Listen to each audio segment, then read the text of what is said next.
with the grade 4 and the class 8 pupils, when the schools are reopened finally, how are you going to make sure that all other students are accommodated?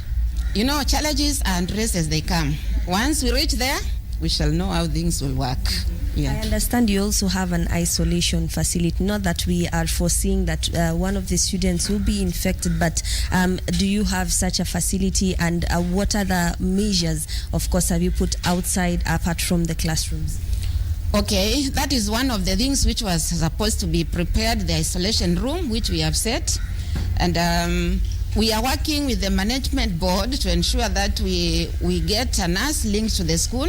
And we have also a public institution for dispensaries, health centers around us, where we are going to link with them so that in case of anything, we can be in touch and we can be assisted.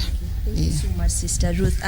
Just to Wahome, just to give you a quick glimpse of what is happening. This is grade 4, one of the classrooms that have been subdivided. Understand there are 6 of them. So at least you can see that most of the rules here at the start of the C primary schools have been adhered to. The school has welcomed the pupils who, of course, have reported today. So it is a positive picture here in Mombasa County. Of course, there are other private schools that will be reopening tomorrow and on Wednesday, because they say that they are not ready yet. But most of the public schools, we understand that since morning they have reopened these particular institutions, and the pupils are back and are willing to go back to schools. We have not yet witnessed any parent being told to take back their child because of lack of school fees, or they do not have a mask. What we understand is the teachers are even working closely with the pupils to ensure that they give them a mask even if they do not have. So there is nothing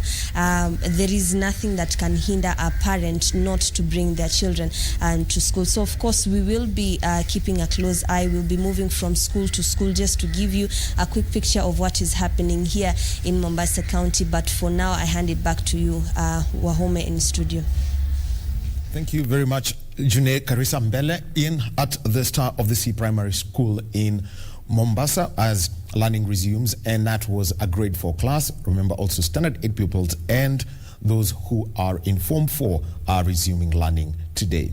And just before we move over to Purity Museo, who is at the State House Primary School in Nairobi, let me introduce our sign language interpreter, who is Lensa Odingo. Then straight over to Purity Museo, who's at State House Primary School.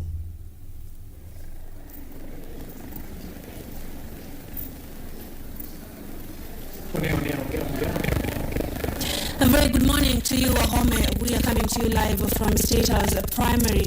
Remember, schools officially begin today for candidates in class 8 and Form 4 candidates, and also grade 4 learners. And right here, as you can see behind me, this is class 8 candidates who are already here. Okay.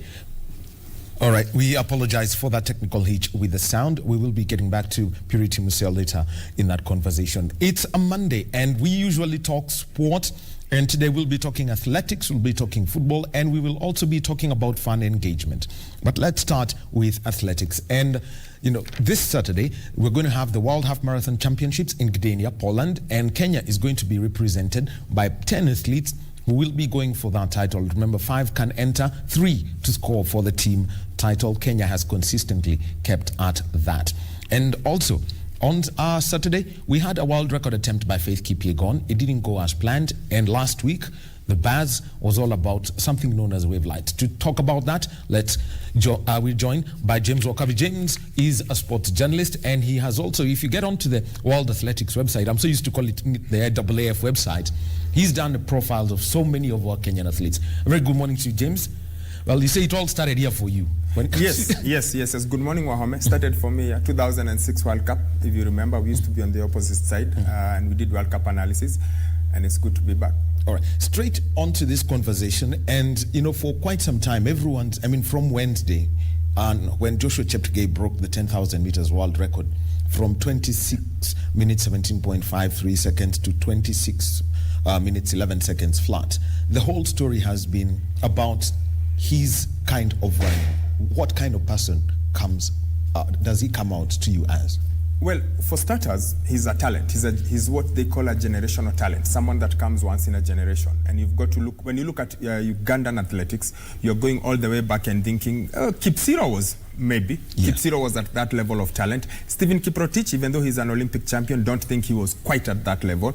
But you'd have to go to Kipsiro, and then you'd have to jump all the way to Aki back in the late 70s. So yes, generational talent, a young man who seems to be very focused and seems to know exactly what he's doing. I keep saying this, how he broke the world record for both the 5 and the 10. Basically, Global turned around and took what they did with Eliud for the 159 and they replicated it on the track. That was for the 10,000. That was for the even for the 5, because the basic thing is consistency. Just make sure that your laps stay within the same. You know, the way Eliud did 248 to 252, your laps stay between 60 and 61 or 60 and 63. Just be able to consistently do your laps at an even pace. We'll be coming to that, yes. But we have to go back to the World Cross Country Championships in Uganda. He went out front running and then finished 30th, and he was in some form of stupor. He was the laughing stock of the world at that point. But everything has changed. And we're talking about what 4 years? 4 years ago. Yeah, because what happened in Kampala then was just a mistake. It was a mistake from his coaches, I think, more than anything else. I think when they were preparing, they didn't put into consideration, he's a young man, they didn't put into consideration the Ugandans would go wild. And I always get the feeling like he went too early. He miscalculated, went too early. And then again, the rest is also just how prepared are you physically? How ready are you? How are you able to think when you're running? Because we all know, Kamorol didn't win that race. Cheptegei lost it. Cheptegei he went too early. They didn't plan. They didn't quite know. Just stay, just hold. This is when you go, be able to control the crowd. And then the rest of it was he 100% ready? Could he have been better prepared? I think he could have been better prepared. But I think it was just a blip. And because he's a positive guy, and he thinks, and he that's why I said he sort of reminds me of Eliud a lot. Maybe it's because they are from the same group, maybe because they trained together earlier on, where he's able to say, you know what, this is just a small mistake, I will come back. Because some people, that has happened to them, and they've never come back. And I'll give you an example. Korikuyang. Yes, happened to her in Mombasa. Yes. She thought it was the finishing lap. She kicked. It wasn't. Disappeared completely. Never, ever, ever showed up again. So to have the mental fortitude for it to happen to you and then go back and say, this is my mistake, this is how I correct it, that takes a lot. Then he moves from Kaptagat. He used to train in Kenya with Eliud, with the global team, yes. With the global team. So moves from Kaptagat and says, let me go back home to Uganda and train there. He spoke about his coaches, a lot of marathon type training that is at Kaptagat. But he moves to Uganda and suddenly we have a monster unleashed. Yeah, because first of all, what they did, they've just replicated what they have in Kaptagat on the other side of the mountain, so to speak. Because if you look at the altitude, one is 1,900 meters, the other one is 2,400 meters. So sort of the same. It's hilly, just like Kaptagat is hilly. They actually say Kapchorwa is hillier. It's got better training runs. There's a place you can steeper. run. It's steeper, so they feel it's actually better. But I think for him, it was also a psychological thing. You cannot be a champion, and you're training in a group where, well, you've got Eliud, you've got Kamorol, you've got Brimin. You've got to go somewhere and establish yourself. Did Haile train with Kenenisa? I don't think so. I think at some point you've got to come out, be your own man, stay with your own group, do the things your own way. And like you're saying, marathon training, because if you look at global, a lot of it is marathon training. Yes. But if you look at him, he was basically concentrated on the track, the 5 and the 10. So go somewhere else, build your own small kingdom, do things around by yourself, make a plan for you. All right. Yes. James, we'll be coming now to the 10,000 and the wave light. Is it Amwa Kenya, as we would say in Kenyan speak? We'll be coming to that. Just hold that thought. But let's join Purity Musea, who's at the State House Primary School, and she can now give us an update on the resumption of learning.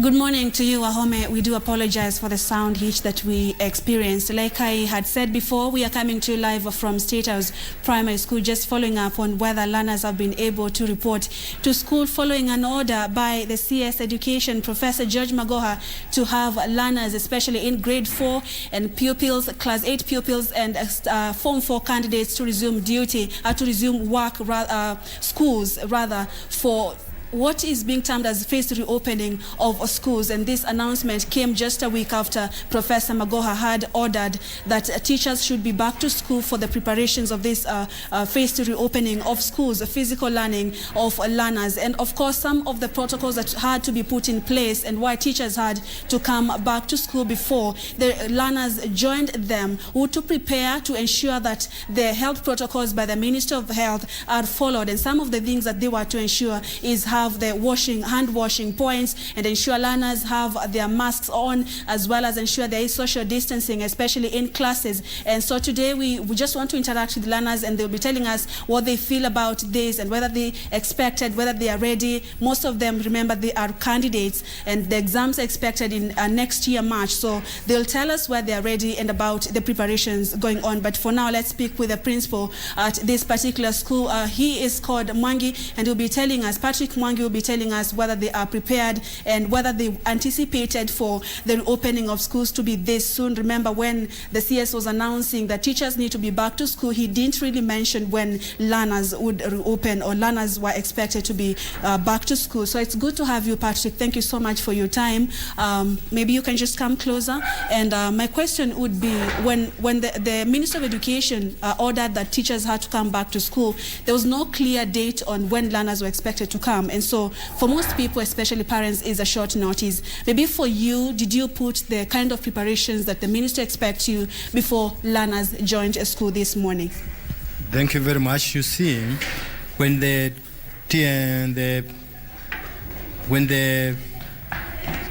Cabinet Secretary for Education gave us a date for teachers to go back to work, that was a clear indicator that the school were to open soon. Though we were not at that particular time given the date, we started getting the signs of time and the tides of opening the school.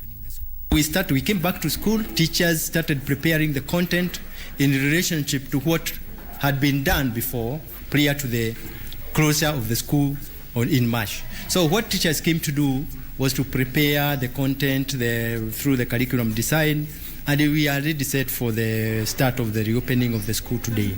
And when you have a look at the school calendar released by the ministry, the learning is expected to take at least 3 weeks, and they will be closing school, let's say late December, and the candidates as well are supposed to sit for the examinations next year in March. What is the timetable, the school timetable like? Are you going to cover everything that is expected before learners could sit for their final examinations, especially the candidates? The teachers being what they are as professionals, by the time the COVID came in March has been done in terms of curriculum coverage, syllabus coverage, and what we are remaining with is a little bit of something that can be covered by the time they sit for an exam, that is in March. So the teachers are prepared, the teachers are set, and we are able to cover the time that we have been given for this term will be enough to cover all what is supposed to be covered before these children sit for the exam next year, that is in March.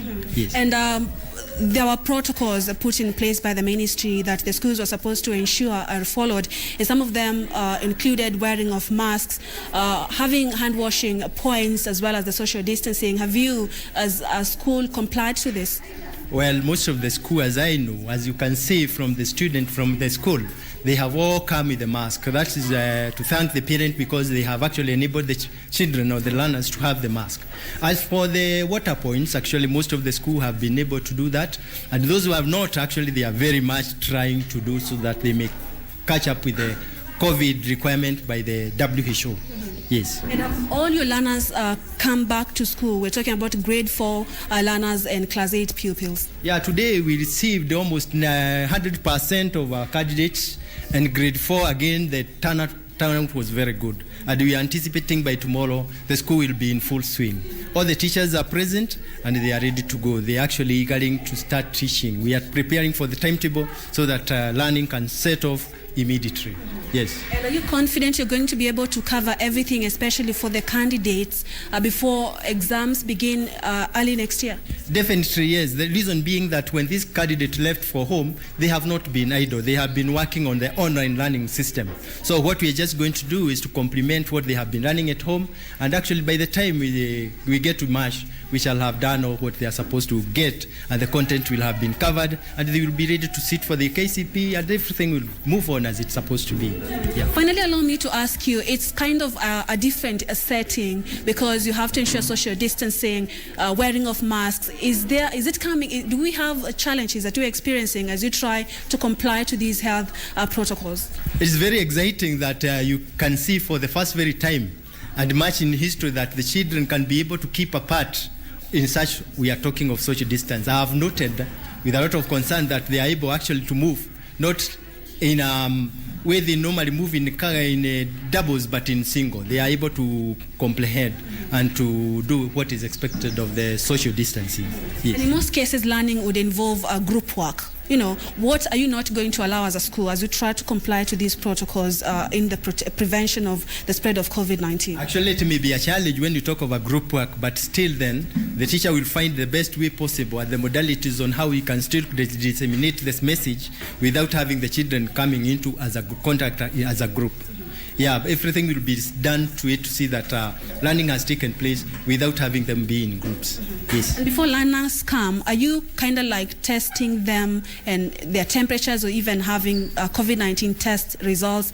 And number two, what do you do? How prepared are you in case there's a learner who is experiencing fever and some of the symptoms of COVID-19? Have you thought of that?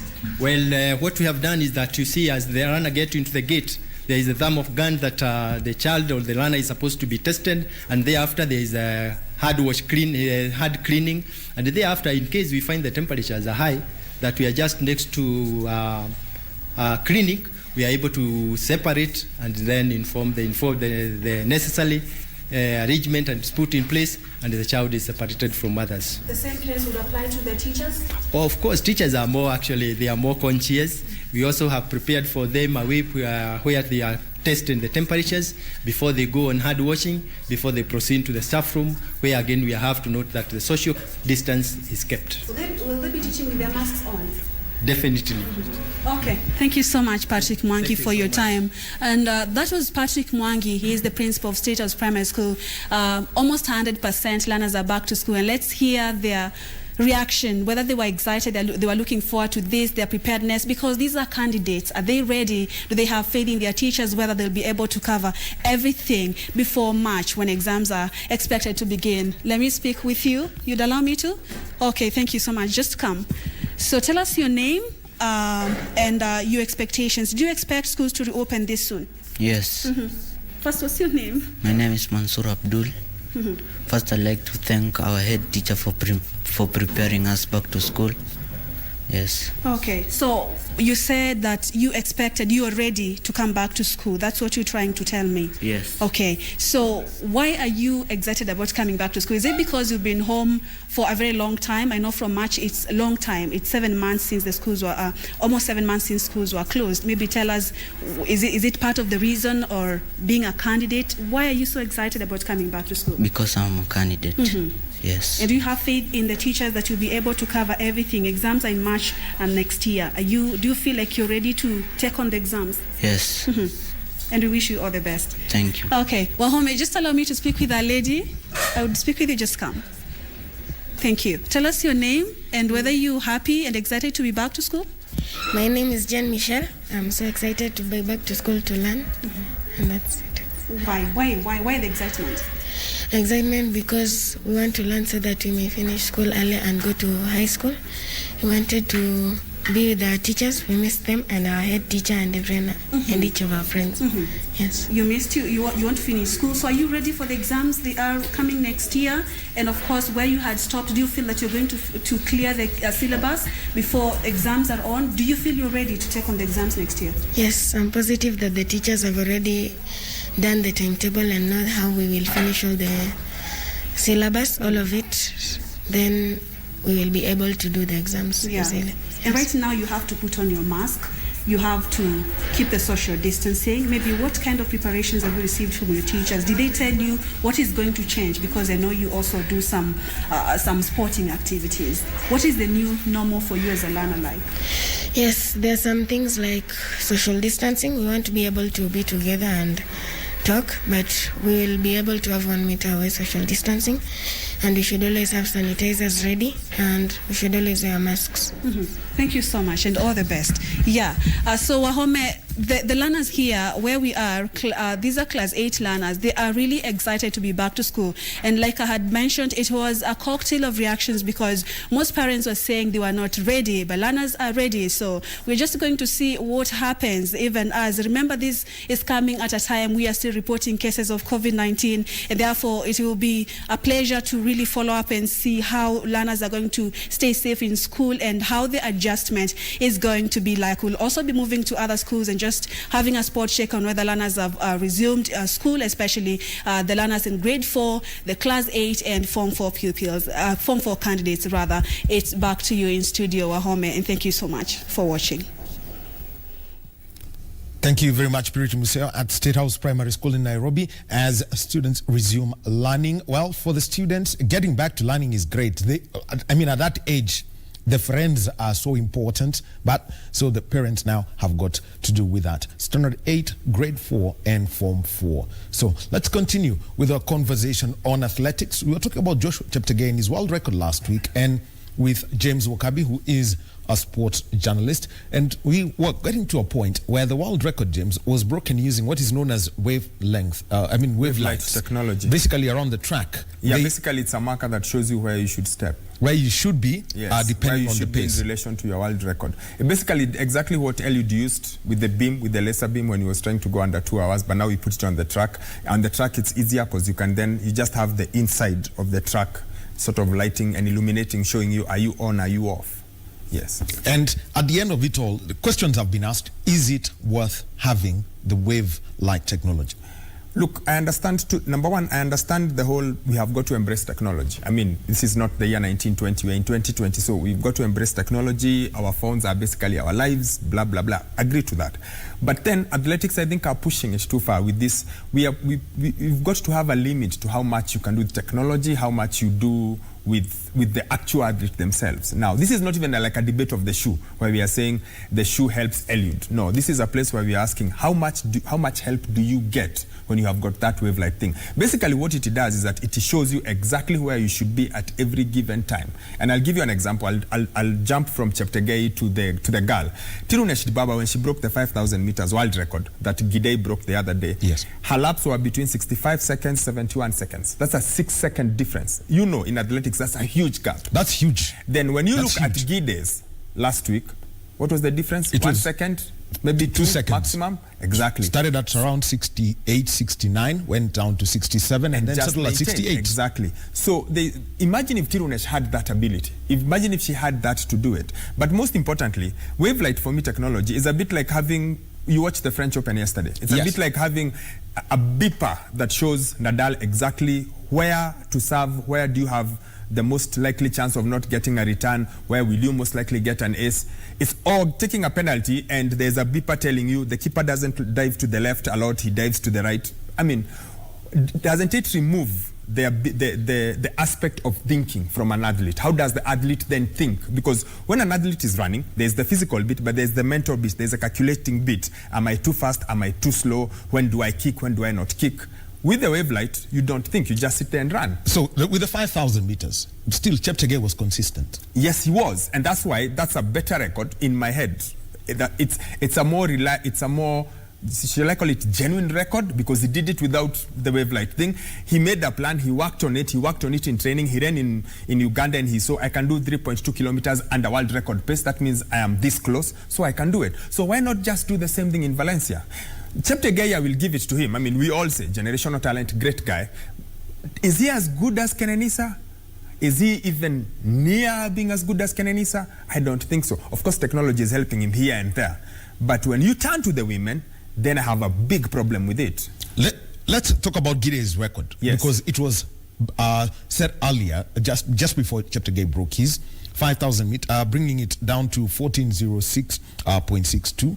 Tell us, I mean, ideally, can Gidey sustain and have the same level of impact as Tirunesh Dibaba had? The answer is very simple. In the build-up to this race, Gidey had run in 12 5,000 meter races. How many did she win? None. She had lost her last 12. Not one, not two, 12 races. She had not won a single one. That means there is no way you move from having not won a single race out of 12 to being a world record holder. who are the top women in 5,000 meters? Where is your Helen Obiri? Where are those ladies? Why not put them together in that race and then now put the wave light? Then we see, because I feel like, yeah, so she got the world record, but she can't beat a half-decent field. She can't beat a half-decent field. But she has the world record because we paced her. And secondly, and this really annoyed me, where else do you get a world record holder pacing you? Where else do you get a world record holder pacing you? And then running, new normal running. Flip back to all those records for Kenenisa, for Haile, for Tergat. Are you seeing a world record holder over the 3,000 meters steeplechase pacing someone to a 5,000 meters world record? I understand it's all about the money. I understand you've got to make a bit of money for yourself, and it's been a tough year with COVID. But come on, where is the respect even for yourself as a world record holder? Where are you pacing? 3,000 meters world record holder pacing someone to the 5,000 meters world record world record? So I know that has been a big story of conversation, and it asks then, what next for the sport? Because the limits are being stretched at will. Look, I understand what athletics are doing. They want to create hype around the sport. They want to create attention around the sport. They want people to come back to watching athletics, because let's agree, athletics is not what it was 10 years ago. And especially since Bolt left, whatever small was there is going down. When Mo Farah is not competing, Bolt is not doing it, Rudisha is not doing it. Those were the global stars of it. So they are struggling to bring people in. But I don't think the best way is to let's put the wave light. So what are we going to do next? What shall we add next to make sure that the world record is broken? Why not instead increase the levels of competition, make sure you have as many people competing as possible, find other ways of doing it. But this where we are churning out world records. It's great when Eliud does it for the Ineos, because it's a marketing thing and it's great, and Ineos did a lot with it and we all understood it, and it's where no human being has gone before, but it shouldn't be an everyday thing. And talking about world records, well, Faith was supposed to was going for the world record, the 1,000 meters. Let me say it, this was for the second time. Yes. Because in Monaco, she admitted she didn't know how close she was. Yes. But it's really sad. Kenyans do that a lot. Bremin did that with the steeplechase record. But 0.01. Yes. In and Monaco. Asbel did it 0.69. 0.69. Yes. In Monaco. In Monaco. So these two attempts where she's missed the world record, once missing it by an entire second, and this time round, the conditions in Hengelo weren't the best. Yeah, nature decided, you can bring your wave light, you can bring your shoes, but ultimately at some point things have to happen with nature. I was not disappointed, I was happy. It's all right. Look, if you go back to the last 4 years, which has been the standout race in the last 3 big meetings, 1,500 meters in Doha, 1,500 meters in Rio, 1,500 meters in Beijing. Why? You got all the top 1,500 meters athletes, put them on the track and said, let's go. Let's see who's top. Is it Sifan? Is it Faith? Is it Genzebe? Is it Casta? They had a go at each other. Whoever came out top one. This thing we are doing now where we are looking at the clock and saying, let's go. No. I think it actually waters down the quality, because and I understand how world record attempts are done. You really do have a lot of top athletes when you're trying to attempt a world record, but there are no this current one, the last 2 weeks, no. So, and in that case then, James, what needs to be, to come through our coaching system? Because we can't keep counting the number of records missed simply because somebody didn't look up at a clock. Well, I think it's a Kenyan thing. For Kenyan athletes, it comes so easy. Running well comes so easy. At times they are not fully aware, or they don't fully understand everything else about the sport. You have a few exceptions. Eliud is a student of the sport. Rudisha was a student of the sport. People who really understand what is going on, why is it going on. But for most of the others generally, it comes so easy that someone is unable to look up and see, I am 1 second away. I'm 0.69 seconds away. Maybe we've sung this song for maybe 2 decades now. Improve a bit more of our training, make our training a bit more scientific, maybe let our athletes understand how to see everything else around them easier and better, be more aware of their surroundings. It's not just ngepe. It's not just let's go and go. Akitoa unaweka. Exactly. It should be you need to be able to see, because Rudisha would calculate and he'd tell you, we'll do this and then we'll do this and this is what will happen. Eliud will tell you, you can do this and then this will happen. We need a lot more of them to think like that, to be able to think on your feet. And that wave light unfortunately can't give you. It can't help you think, where am I? How far am I going? No. That's what they need.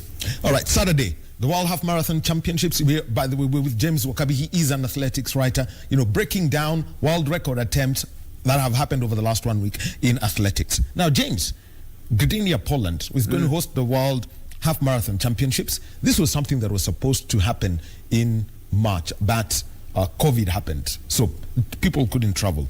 Before we look at Team Kenya, the impact of Jeffrey Kamworor, the world record holder in the men's half marathon, missing out on Team Kenya after he suffered that injury. I actually think it's a good thing he's not there. I keep feeling like Kamworor needs to move on and decide what exactly he will be doing. I get the feeling like he's in the marathon, then he's in the half marathon, then he wants to go back to the track a bit, then he wants to come back to the half marathon. Admittedly, half marathon is his tough. Like, that is where he absolutely destroys everyone. But I feel it's okay for him to move on, because I've always looked at the half marathon as a stepping stone to marathon running. He's already shown us what he can do. He's set world records. He's won the title a few times. It's okay to move on. Let these young kids come in. Let's see what they do. Let's see whether they can use it as a spring towards marathon. Because when you look at the way guys ran in London 2 weeks ago, we need new blood. We need to see where the new blood is coming in. We need to see more. The women, we have such a deep field of marathon running. The men, Eliud has dominated it so much that you have to really think, okay, so who's the other guy? Who's the other guy who's close to him? So, Amos Kipruto. Yeah, there's Amos Kipruto, or there is Lawrence Cherono, but you need to see young ones, or there's Kamworor himself, but we need to get as many young ones as coming in. So it's good Kamworor is away, plus this is Kenya, man. Our athletes are so many. There should be someone who steps up. And talking about those who are there, we'll be getting to the men, but first, let us look at the women's team. It's got Paris Jepchirchir, Jocelyn Jepkosgei, former world record holder in the half marathon, Dorcas Kimeli, Brilliant Jepkorir Kipkoech, and Rosemary Wanjiru. The first two you've said, Paris and Jocelyn, those should be the main ones. Those should be the ones who decide what happens in Poland this weekend. Should be between those two. On paper, both have experience, both have been here before, both have run really fast times. And again, just like with Kamworor, I hope we see them here, then they step up. We need them to step up. We need them to see them here, step up to the marathon, step up to the big one. Yes, step up. Put pressure on Ruth, put pressure on Bridget, put pressure on Vivian. Finish this World Half, step up. World Half, in my mind, is a bit like Commonwealth Games. It's a great thing, it's a gold medal, but it's in Kenya, with Commonwealth Games, it's tier 2. Yeah, we go to the big one. And what about Dorcas Kimeli and Brilliant Kipkoech? Now, those ones can now use it to step up. No, those ones can do it this one, run this time. Those ones may have another World Half in them, but it should be Jocelyn and Paris. That's where all our focus should be. Then the one athlete, Rosemary Wanjiru, a personal best of 65:34. Same thing. Use it for... in my head, half marathon has always been for development. So use it, go there, run a good time, maybe get a medal, get the experience, get the exposure of running for your country, get to feel how it feels to wear the red and black for Kenya, get used to it, get ready for next year. Get ready for next year, but one. Next year, but one, a big Olympic team already is done, but we've got World Championships the year after. So start getting ready for that one. Now, let's move on to the men's team. Leonard Barsoton, he's African cross-country champion. He's won that. He's in that team. Maurice Munene Gashaga, he is in that team also. Then we've got Kibiwot Kandie. That's the man. He's won Ras Al Khaimah. He's won Prague. I think he's the main guy. I think, again, like I said, the men, we need to see upcoming talent. We need to see your 24-year-old, 25-year-olds. We need to see new talent coming in. That's the guy. Let's see whether he can do it wearing Kenyan colors. Let's see whether he'll have it in him. It's good to see Barsoton moving up. I've known him from when he was a junior, coming in all through cross-country, all the way into juniors and now. So hopefully he can also step up, but I think Kandie should be the guy we put our money on. And I want to talk about Kibiwot Kandie. He won the Ras Al Khaimah half marathon at the start of the year. It's considered to be one of the fastest races. Yeah, it's the race that made Wanjiru, isn't it? Yes. The late Wanjiru, yeah. Yes. And also he won the Prague half marathon in hot conditions, in 25, 26 degrees sun.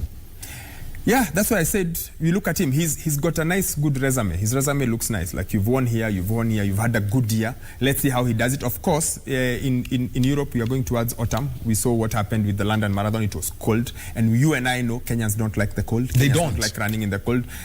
So that becomes a bit tricky. But then again, like I said, the mental fortitude comes in. How do you manage? How are you able to deal with the changing weather patterns, changing what's going on? How are you able to readjust to what's happening around you?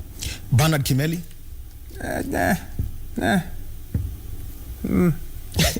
Just there. It's good to have him and the other banner. It's good to have them, but all the focus will be there. But then this is Kenya. This is Kenya where you go in thinking this race is going to be won by Kandie, and then Kemeli surprises you. It happens all the time in this country. Paul Ereng, 88. No one thought he was the main guy. Went and won gold.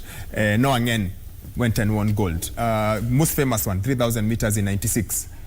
Everyone thought it was Kiptan's time. Keter didn't know things like that. So once again, that could happen. Well, James, overall, looking at the past World Half Marathon Championships, the whole thing, for example, like I think the most memorable was Cardiff, Kamworor, yes, getting onto the ground, and then Bidan Karoki was leading, and Mo Farah tried to keep up with them, but it just blew off. What would be the right way to do this championship event? It depends with the strengths of your fellow guys. For example, Karoki always knows if he doesn't go early, he's got zero chance. Kamorol knows and him and Karoki tend to do it. They tend to get along together and do it very well. They know if we go early. It also depends. That's why I said you've got to know how do you decide on the day what's going on. How do you readjust to what's happening? You can always go in with a game plan. I'm sure Eliud had a game plan for London. It didn't quite work according to plan. We saw Rudisha go to Rio with a plan, and then Alfred Kipketer decided, I'm going to mess it up, but he had to readjust and see, okay, so this has happened, how do you change? Like you said, Kamorol fell, so it's just about what's the main plan at the start, how do you change it, how do you go around it? My biggest takeout from this World Half team is not even in the athletes, no, that's Kenya, we always have athletes, is the fact that I've seen Patrick Makau as a coach, I've seen Patrick Sang as one of the team manager, I've seen Catherine Dereba. That's a good thing because it doesn't happen often in Kenya. Happens a lot around the rest of the world. Yes. But in Kenya, it's not often. You see, how many coaches in Kenya have been world marathon record holders before? I'm trying to count. Quite possibly none. So it's good to see Patrick Makau doing it. Our world record holders are Wilson Kipsang, Eliud Kipchoge, Paul Tergat, and now Patrick Makau. Yeah, so it's good to see on the women's side, Tegla Lorupe and Dereba. Yeah, so it's good to see them grooming Patrick. I hope this is the start that he's able to sit there and do it. I'm really surprised because he doesn't cut across to me like that really, really talkative type that wants to shout and coach the way your Latings will do or your Kiros will do. But it's really good to see him there. I'm like, that's a good thing. I hope he does well. All right. James Wakabi, he is a sports writer. Thank you very much, James, for your insight. Just one quick one about the World Half. Are the team titles coming home from the squads that we have, considering that we've got Joshua Cheptegei running for Uganda and Sifan Hassan on the women's side running for the Netherlands? Both the men and the women in Kenya have a duty. The duty is to put Cheptegei in his place. And the only way you do that is you do what Wilson Kipsang did back in the day, what Eliud has done with Mo Farah. You step out there and step on it, for the lack of a better word. You go and kick him. Yes, you don't wait, because here's the thing. If you wait with Cheptegei until the last 3K, he will beat you. So you've got to go and go early. Do the team titles matter? I don't think they do. It's a bit like the World Cross Country team titles. I never think they matter. What matters is who's won the 12, who's won the 10, and who's won the juniors. The team titles are normally consolation. In Kenya, we only talk about the team title if things don't happen with the individual. That's when we turn around and say, but at least we won the team title. So no, not too concerned about that. Just step in there, do the job. For the ladies, I'm not too worried. I think they will beat Sifan. Perez and Jocelyn should beat Sifan. For the men, they've got to not let Cheptegei get in their heads. Mo Farah got into Kenyans' heads for years. They would sit there and freeze. I want them to get out and take the fight to him. Then you see what will happen. Thank you very much, James, for your time this morning, breaking it down as far as athletics is concerned. Remember, the World Half Marathon Championships in Gdynia, Poland, and that is taking place on Saturday, and we shall definitely keep you appraised on how it goes, and if our Kenyan stars will keep the flag flying high. We'll be getting into conversation with Gregory Mulemi. We'll be moving to a conversation about football. You know, there is something I want to say. If you want miracles, please, you don't necessarily have to go to church. Just keep up with African football. You announced that a coach has left on Friday evening, and at 8 a.m., you have a coach you're unveiling. Those are miracles that only happen in African football. Gregory Mulemi with that and more when we get back.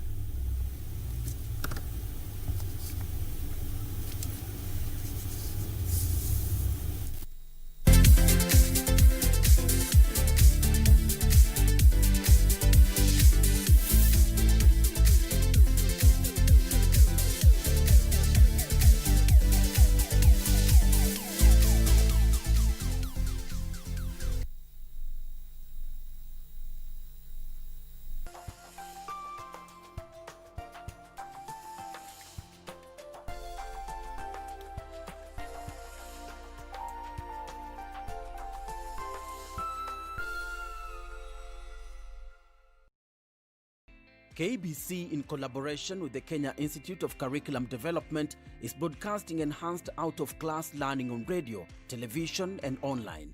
Catch the lessons every weekday on KBC Channel 1 from 2 to 4 p.m. on KBC English Service and 15 FM from 9:15 a.m. to 5 p.m. and Radio Taifa from 10 a.m. to 11 a.m.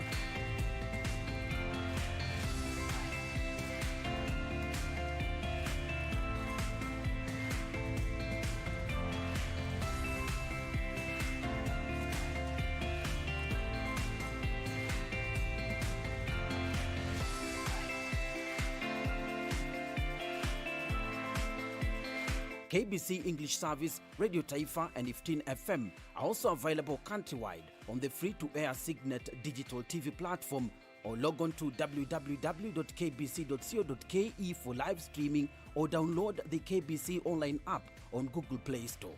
Kenya Broadcasting Corporation, ensuring learning no matter what.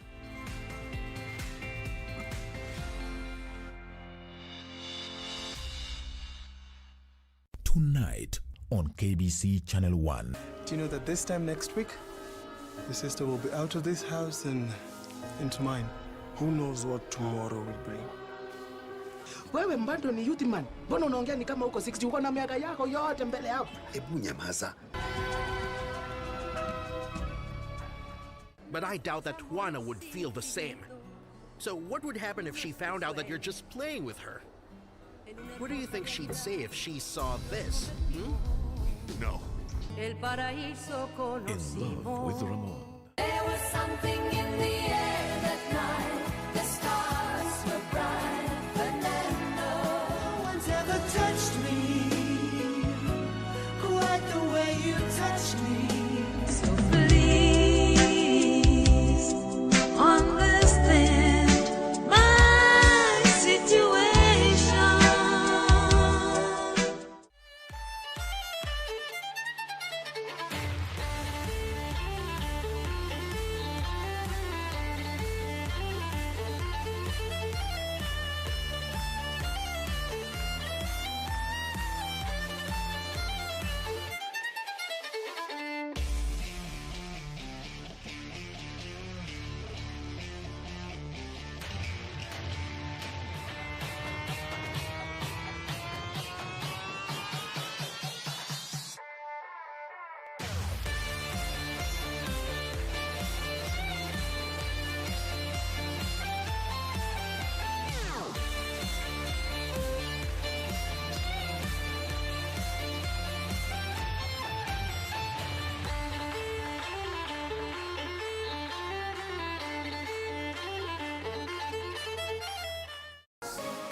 Yote ndawai do iko tu sawa kwa macho yako. Unataka kwako? Ati nini? Why are you people shouting? Are you okay? Mwanamke wewe ninakuona sana. Ni wanaume hapa Mombasa wameisha. Ni nini mbaya? Nowadays we have so many unfaithful people. What? Need to talk about her every time we are together. I'd be very careful the way you address me. Zako zinakuangaje? Huwezi kada kambili hata bila kuteta. You will all sign new contracts. And I am supposed to be briefed. What? Taki ujinga. Oof.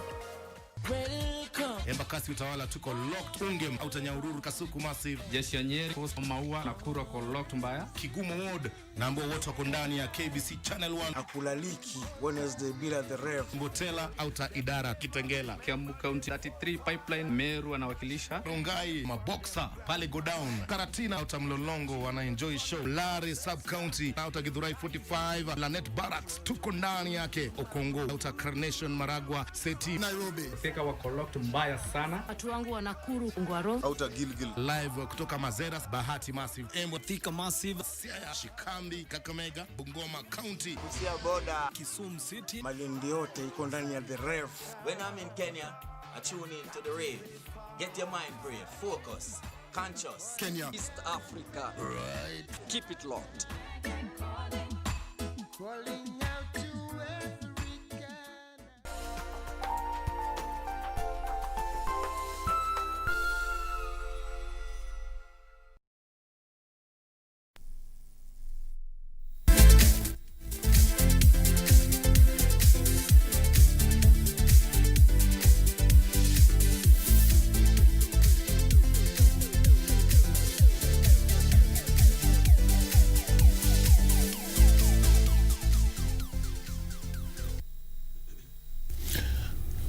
And welcome back to Sports Check on this Monday morning.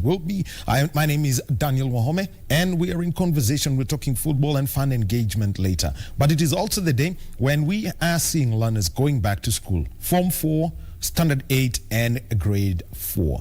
And to keep us appraised on what's going on all around the country, let us join our reporter, Junei Karisambele, who is at Mama Ngina Secondary School in Mombasa. Junei, you can tell us about the resumption of learning in secondary schools in Mombasa.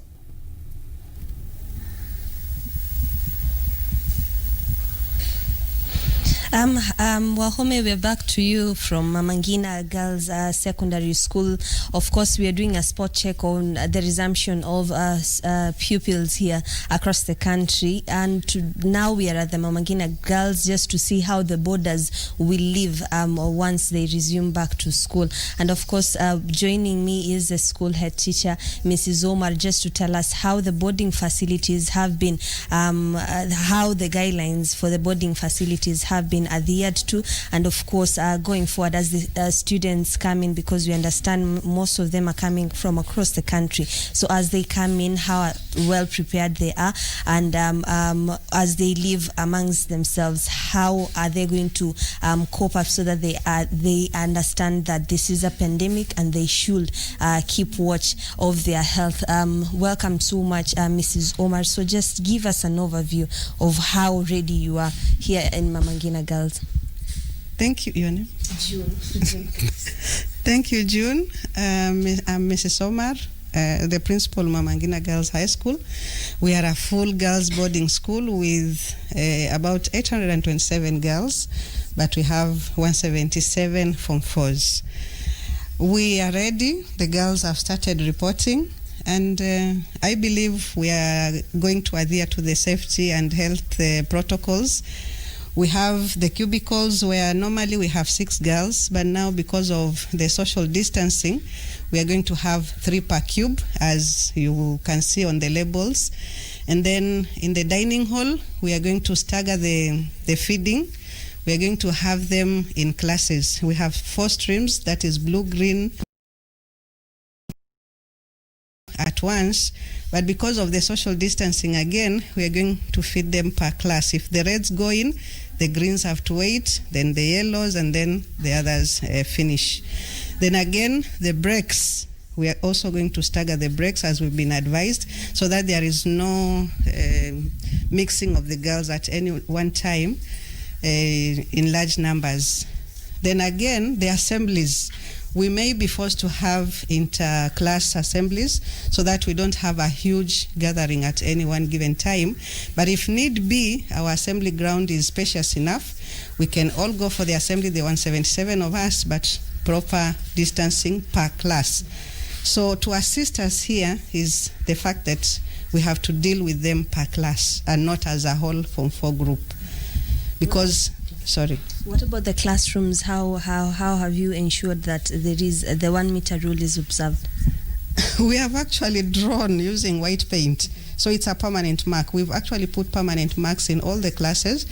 The desks are arranged properly, so everybody is going to have what do we call it, a cage or a cubicle. So there's not going to be any confusion. They are properly drawn using white paint. And how many pupils per class have you put in place?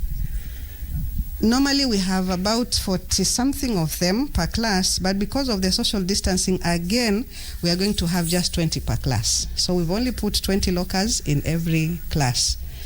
And we've used quite a number of the classes because the other girls are not here.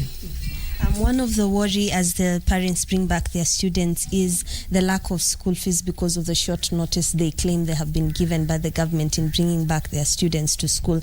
Has any parents expressed this concern, and as a school, which criteria are you using so that they can you can ensure that the pupils still resume back to school? Yeah, it's a great challenge because some parents were forced out of employment because of the pandemic. Others have had issues, but all I'm asking for is for my girls to come to school. The rest will follow. I believe they will feed, and I believe finally the parents will pay the fees. So we are going to come up with a criteria whereby the parents will finally pay, but it's not a must that all the money comes on the opening day like today, because as we all saw, the announcement came kind of abrupt. Yes, we knew we would come to school. Yes, the parents knew that they would come to school, but they were not prepared for 12th. So however they will come, I will accept them, then engage the parents on the fees payment. Finally, as they come back, what counseling measures, for example, do you have so that they can understand?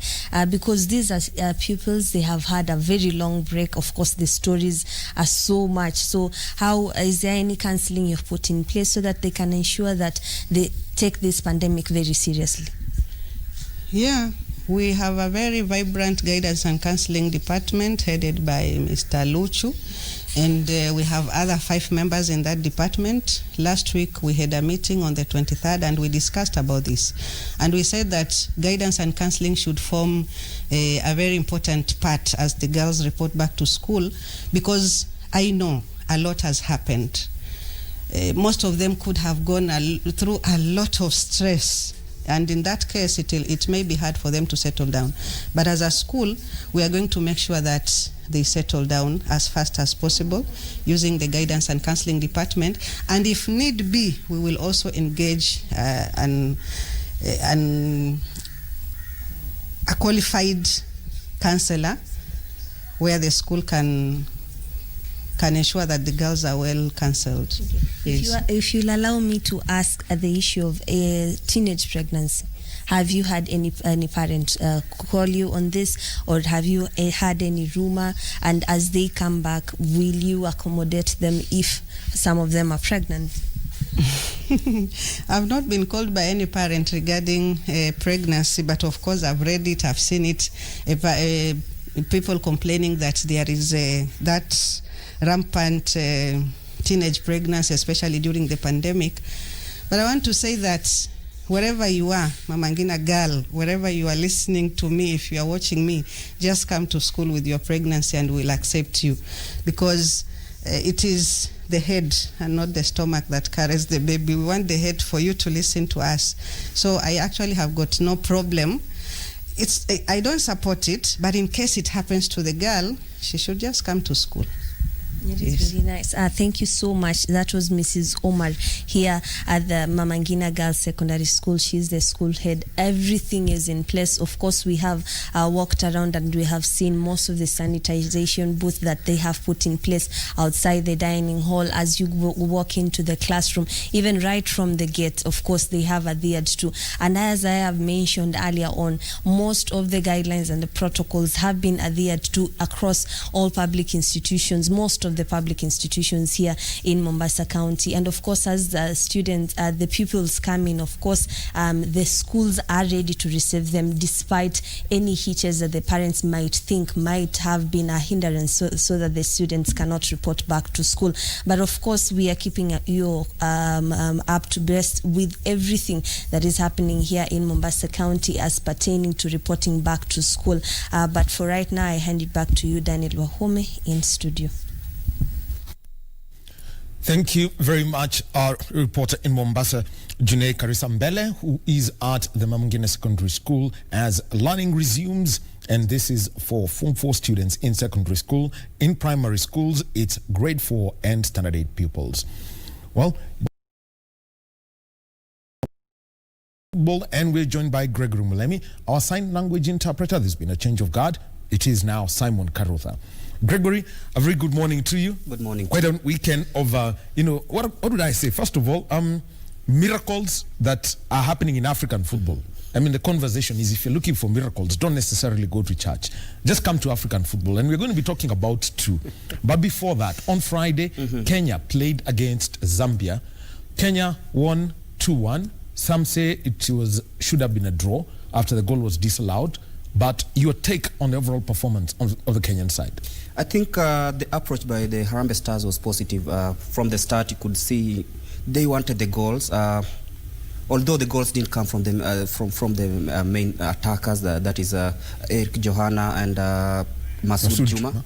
Yeah, but then you look at the impact Cliff Nyakea put into the game. It just showed you that he was one of the fittest players in the camp, assisting one goal, a deflection, rather the first goal, then banging in the second goal. It just showed you how much it was of importance to have a player like Nyakea who's playing in a top flight league in Egypt. You could see the way he was playing. He looked the fittest of all the players in the team. I was disappointed though by Eric Johanna, whom we thought that it was his time to shine, because in Sweden he's really had a good season, scoring goals and assisting more of the same kind. But then he did not do as expected in this match.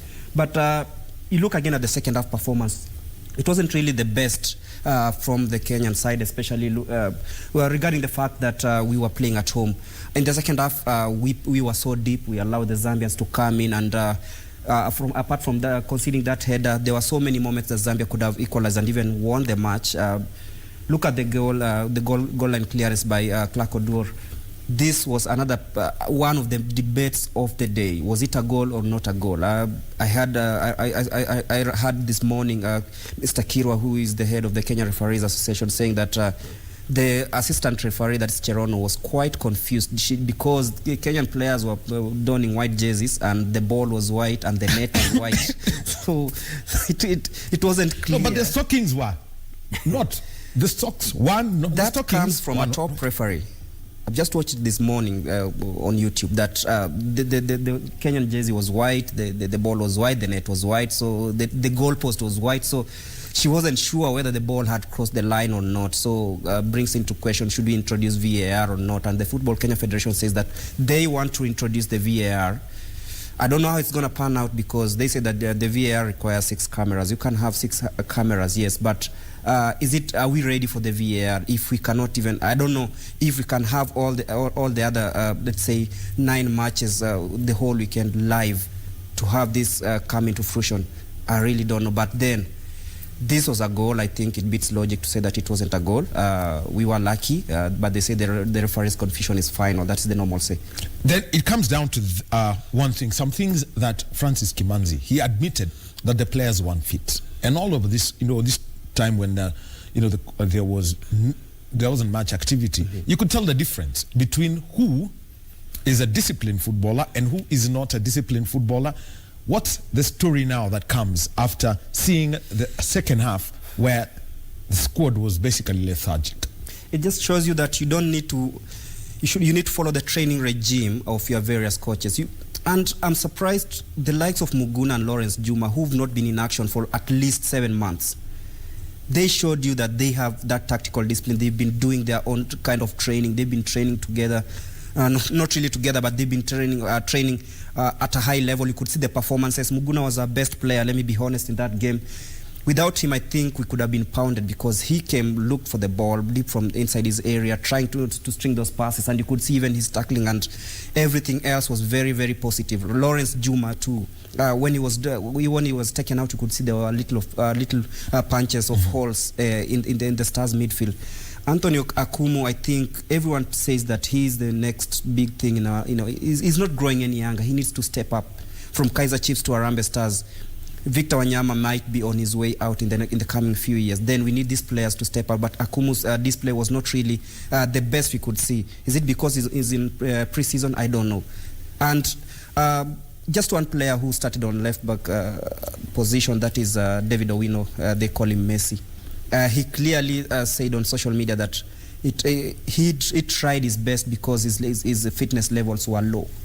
And that brings in the question you've asked, is it the tactical discipline our players are lacking, or it's just the situation that places them where they are at the moment. Because as a professional player, you know that you need to be at your best anytime you're called upon. Look at the English Premier League, the Serie A, the Bundesliga, when the Project Restart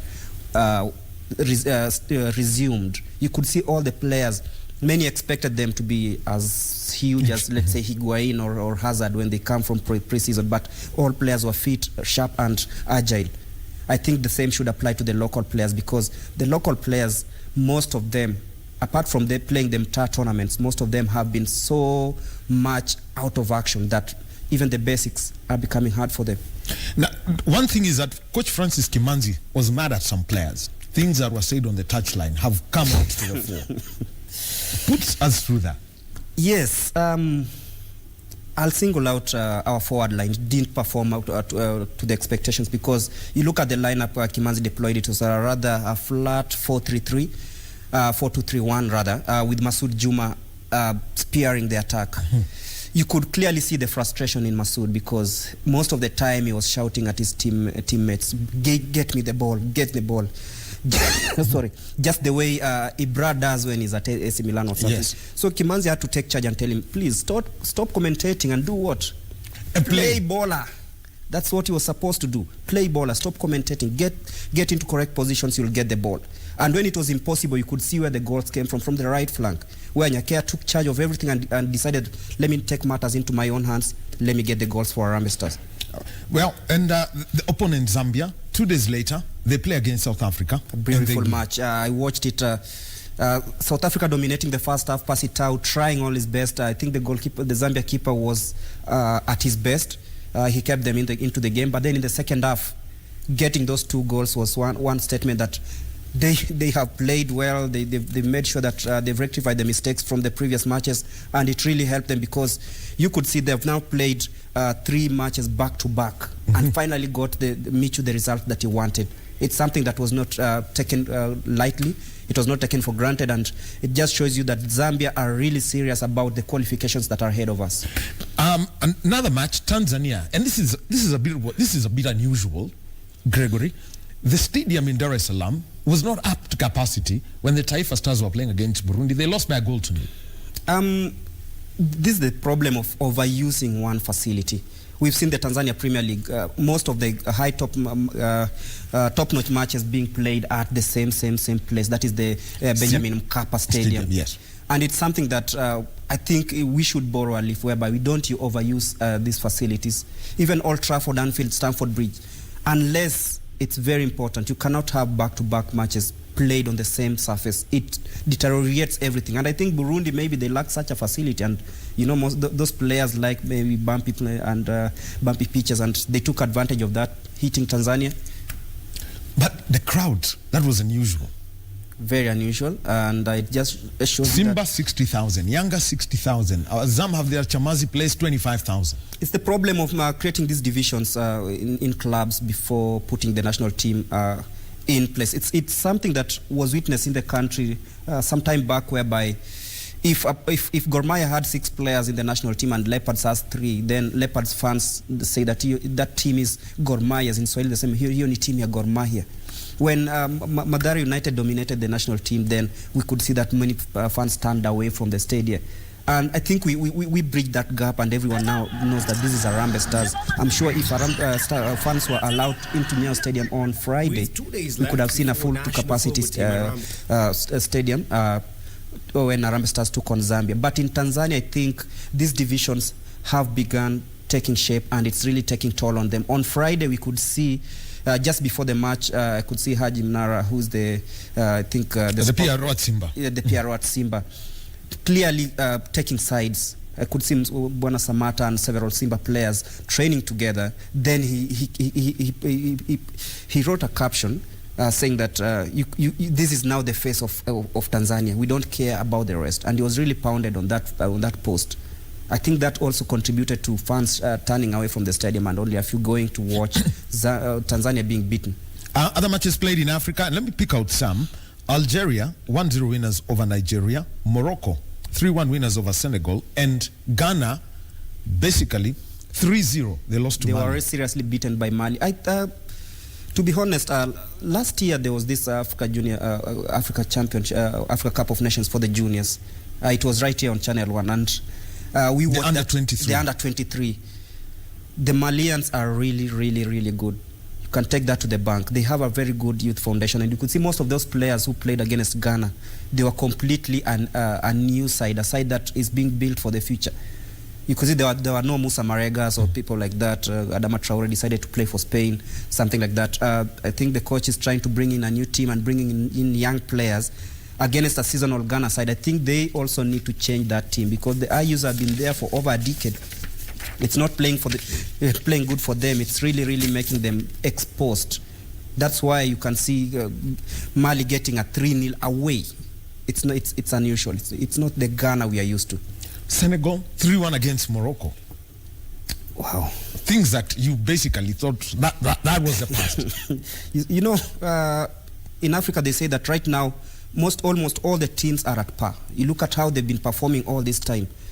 Look at the just ended Africa Cup of Nations. You could not differentiate you could not find a difference between Tanzania, let's say, and Algeria, let's say, for the small margin of goals. Senegal and Morocco, this should have been a tight contest, but it just shows you that maybe one team was better prepared, and you find that Senegal, with all those stars of theirs, maybe they came into the match, and most of the players are maybe like we fear COVID.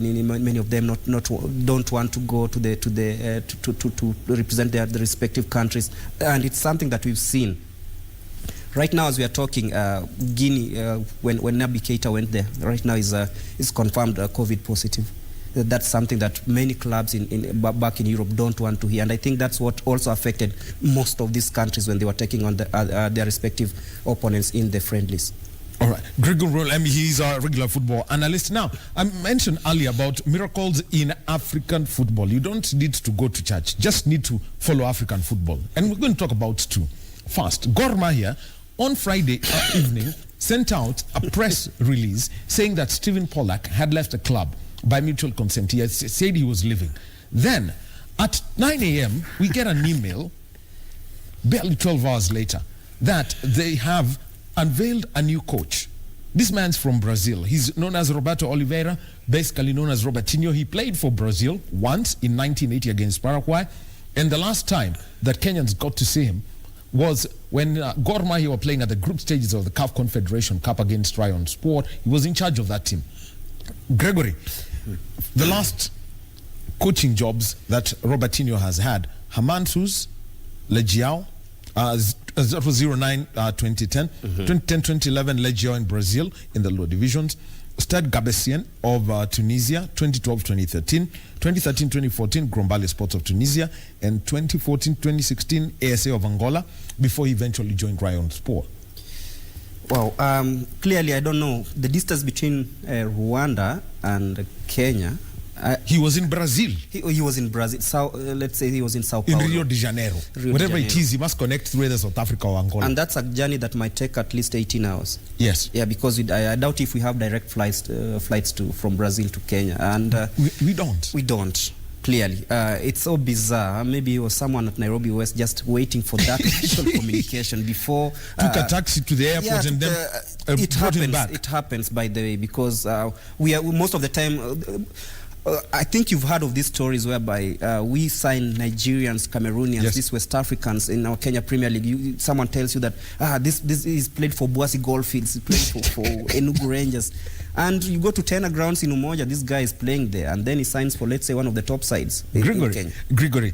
Anyway, let me just interrupt you. Let's join our reporter Frederick Mwoki, who's at the Ab Gym in Lavington, and this is where the national boxing team are going through their strength and conditioning paces. Frederick Mwoki, over to you.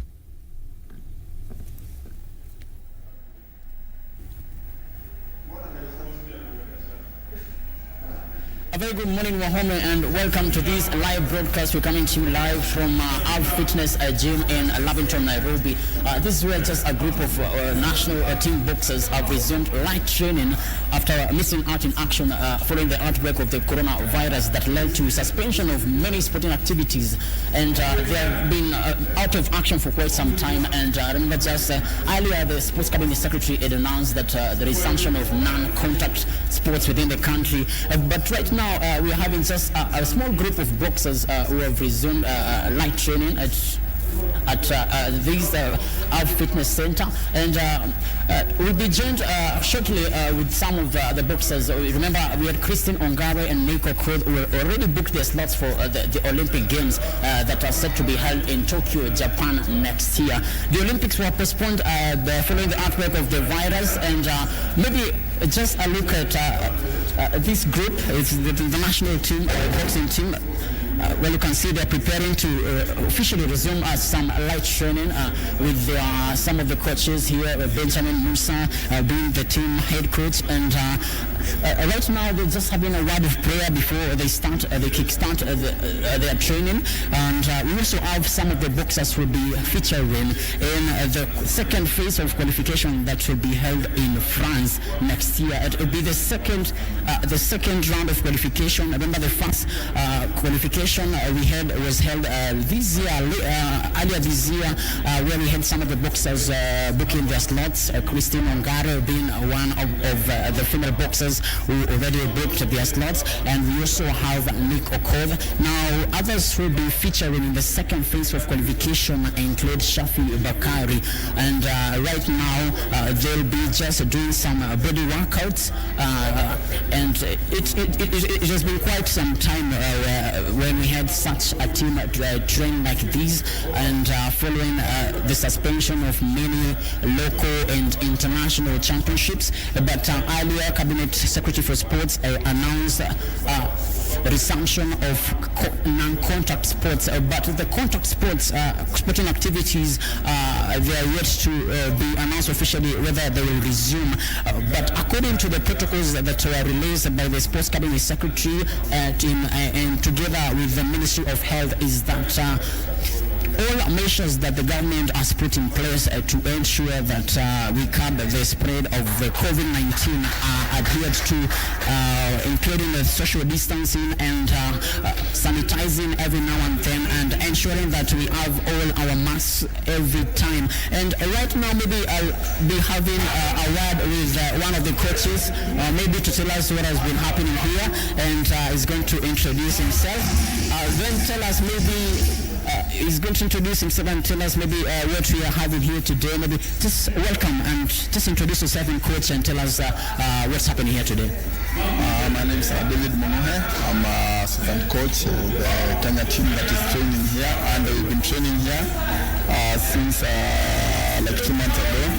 So today we are continuing the training and expecting that everyone will be okay. It's training as usual. And we understand that many have been missing in action following the outbreak of this coronavirus. And now we can see maybe you're having quite a team here. Maybe what's your comment on that, and how have been the boxers coping with this situation? Actually, the COVID-19 has impacted us negatively, but now you can see that we are coming back, and obviously following the protocols that have been given by the ministry. But boxers are upbeat, and we're training hard to see that the time that they have missed is we cover it with a short time now. And maybe as a boxing coach, we know that there is a lot of time that has been wasted after being disrupted by this pandemic. Maybe how confident are you that you are going to recover, and what plans are you having for the team that will be heading to France for qualification for the Olympics? What I can say is that boxers have responded very well, despite that time that have been wasted. But as you can see, or you're about to see, the response has been well, and they are very much aware of the time that have been wasted, and in fact they're doing a lot to cover up, plus as coach. What what are your expectations as a coach? We know so far we have 2 boxers who have already qualified for the Olympics, and the rest of the team will be heading to France. Maybe, what are your expectations? Let me say that expectations are high, and we are hopeful that come to France, we'll add the number. Let me say about 4 will have joined the other 2. And maybe we understand that the Sports Ministry earlier announced some protocols of resumption of non-contact sports, and maybe we don't know what measures we've implemented to ensure that the government directives are followed and adhered to. Maybe. In fact, as you can see here at this gym, it's very strict with protocols. We are following all the protocols that have been laid down by the ministry, and us also as a boxing federation have always followed that. Don't forget that ours is a contact sport, so we have to be extra careful when we are dealing with each other. And everything has been followed to the letter. And then again, there are contact sports that are in Olympics, those that have qualified. And luckily, we are one of those teams that have qualified, and they have been given that time to train. And as I have said, we are one of those teams that have qualified for Olympics, and that is why now we are here and training for the qualification and the Olympics itself. Thank you so much, Coach. That was Coach Monuhe. We having a word with him, and just to inform you that this is just a group of boxers who have resumed their training, and we'll be getting in touch with a lot of them to tell us how the preparations have been, what are they expecting, and this being the first time that there is group training following the suspension of many international and local championships. We expect them to just adhere to the government directives that have been set in the process of curbing the spread of COVID-19. My name is Frederick Mwoki. We will keep you posted about what will be happening here with this national boxing team as it sets its eyes to the second phase of qualification for the Tokyo Olympics. Back to you, Wahome. Very much, Fred Mwoki, who is at the AV Gym in Lavington, where the national boxing team are going through their strength and conditioning paces. This is after gyms were allowed to operate again, but at the moment, no contact is allowed in the sport so far. Well, Fred Mwoki will be giving us a report on the training sessions of the national boxing team. Well, let's conclude this conversation about football, because you know, we've got African football, the semi-finals of the club, CAF Inter-Club competitions coming this weekend, and they'll be live on KBC Channel 1. We'll be telling you about them. But Gregory, let's get back to this, finish this Pollack story. Is the case of Robertinho and Pollack. What is expected of Robertinho by Gor Mahia, considering that Pollack left? Sources at Gor Mahia tell me that he's been hired to make sure that they proceed to the latter stages of the Champions League, which I think is what Gor Mahia needs now, because they've dominated the local scene for so long that they don't feel like they have competition yet. So maybe they want next year to be playing part in the semi-finals of the Champions League, just like the ones we'll be watching at KBC Channel 1 over the weekend. But for Pollack going away and saying that he never runs away from his duties and then resigning away from while in Poland is not really in good taste. And this debate will always go on. Must Gor Mahia depend on foreign coaches? Last week they were all over FC Leopards when FC Leopards said that they were seeking to hire a foreign coach to help steer the team maybe to their first KPL title in 21 years. Look at what's happened. Barely a week later, they've appointed another foreign coach to come, while Patrick is the one who's been leading the team through the pre-season. So we don't know what will happen. I hope he comes, because I know Robertinho is not a coach who will always keep quiet. He'll demand everything right from the top to the playing unit. Now, another one, and this is bizarre. Pitso Mosimane, he left Mamelodi Sundowns and joined Al Ahly.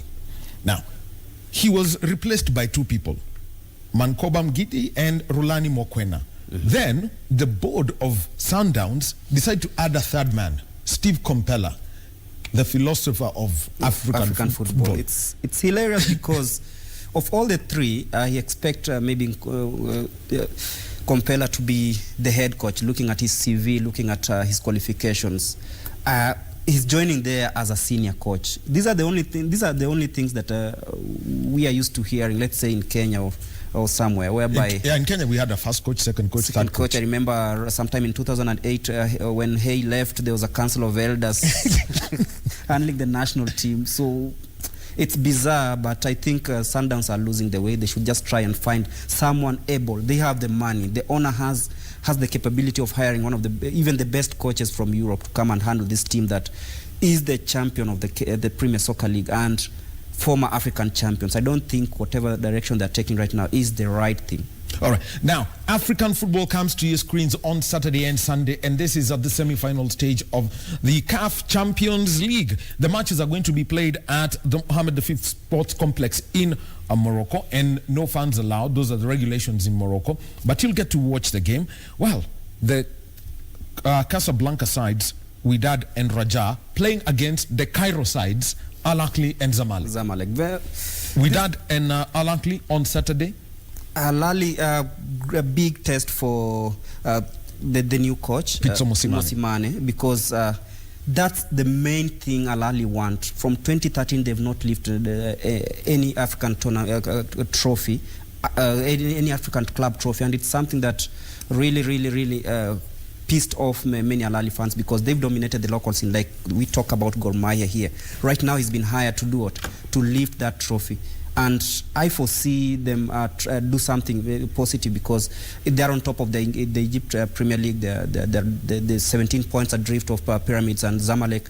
It will be a great match. I foresee Al Ahly maybe causing an upset, and with that hype of Mosimane being there, I think it will continue for some time. Raja versus Zamalek. Another great match. Zamalek recently hired a foreign coach. I can't really remember the name. They are in a role in the Egyptian league. They had a bad first leg, but in the second leg they've been also outstanding. But then you look at Raja, they're also playing very nice football in Morocco, and you look at this match can go either way. But then it's a derby. Whoever loses it in the first leg, then it's done. Aha. Well, remember that you can get to watch the CAF Interclub competitions on KBC Channel 1. We're going to have a festival of it on Saturday, Sunday, and that's for the CAF Champions League. Then Monday and Tuesday for the CAF Confederation Cup. Gregory Mlemi, thank you very much for your time this morning. Thank you. And we want to see the engagement. Well, you can join Gregory as we break down what goes down in African football, the first legs to be played in Morocco. We take a short break, and when we get back, how do you get to engage the most important person in sport when it comes to supporting an individual, a player, or anything? We're talking about fan engagement. How do you keep those people on the stands? Let's join Michael Kwambo, who's a communications consultant, in conversation after this short break.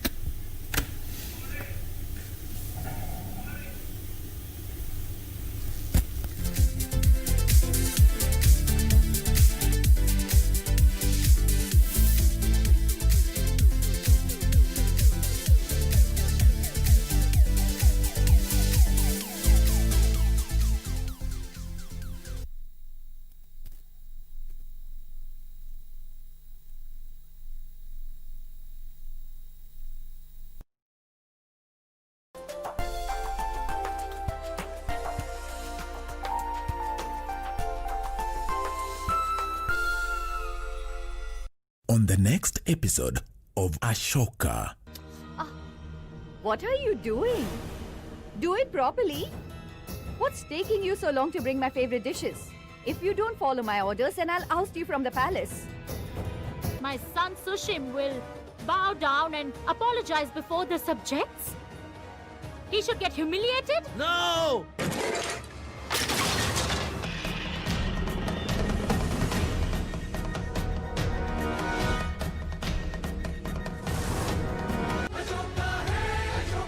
Tonight on KBC Channel 1. You're burning my skin and you know it. I just know you're doing it on purpose. If I make it colder, you'll get sick. I'm just so depressed. And why is that? Because of Ramon, who else? All you can get is a job as a driver. Then that's what you'll do because I won't support a vagrant. You made me feel like the most beautiful and desired woman in the world. I think Fabiola's pregnant. Isn't this a happy coincidence, huh? Do you want to explain it here, or should we go outside? In love with Ramon. KBC, in collaboration with the Kenya Institute of Curriculum Development, is broadcasting enhanced out-of-class learning on radio, television and online. Catch the lessons every weekday on KBC Channel 1 from 2 to 4 p.m. on KBC English Service and 15 FM from 9:15 a.m. to 5 p.m. and Radio Taifa from 10 a.m. to 11 a.m.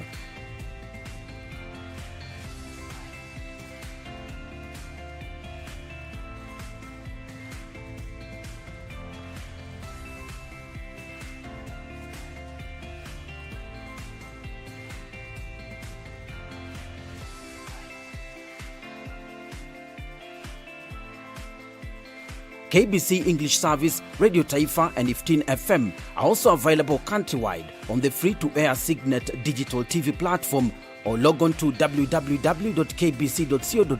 for live streaming, or download the KBC Online app on Google Play Store. Kenya Broadcasting Corporation, ensuring learning no matter what.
Say all kind of things about you. With them on, just shake up. Need to mush you and done to mush you. When your booty got show me now. Baby, one time, bossy baby, give me 2 times. Full 180, crazy. Trago ya la botella. Let's go. Ha. I needed some with some bop in it. Mamacita, where you at? I've been trying to reach you. Choro, choro, choro, choro, choro, choro. Get the pago, get the pago, get the pago. Katoto shepu awe, ayawe, ayawe. Tekenya katoto, kamini tekenya, tekenya katoto.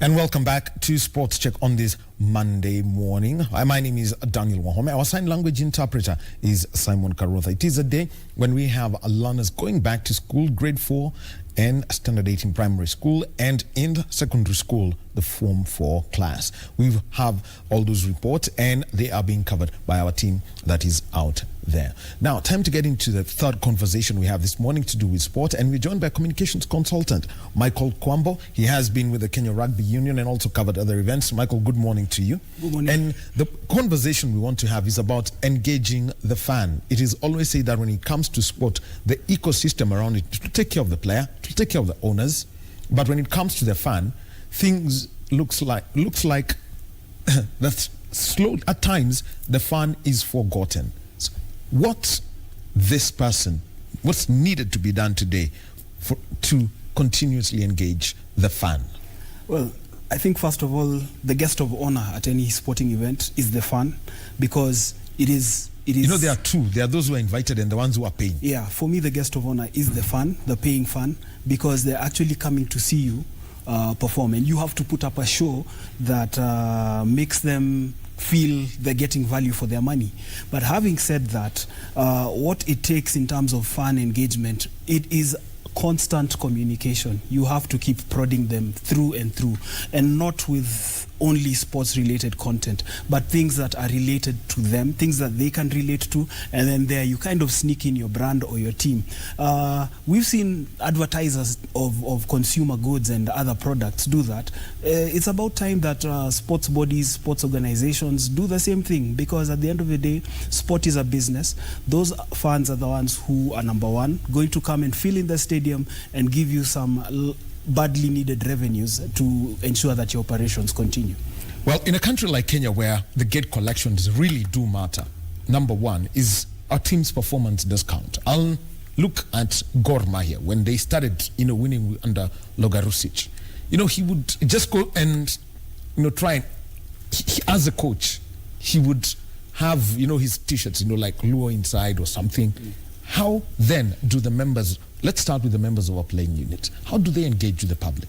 The engagements are in very different kinds of ways. For example, your social media accounts, they shouldn't only just for you to be posting, your training shots or your luxury items and so on and so forth.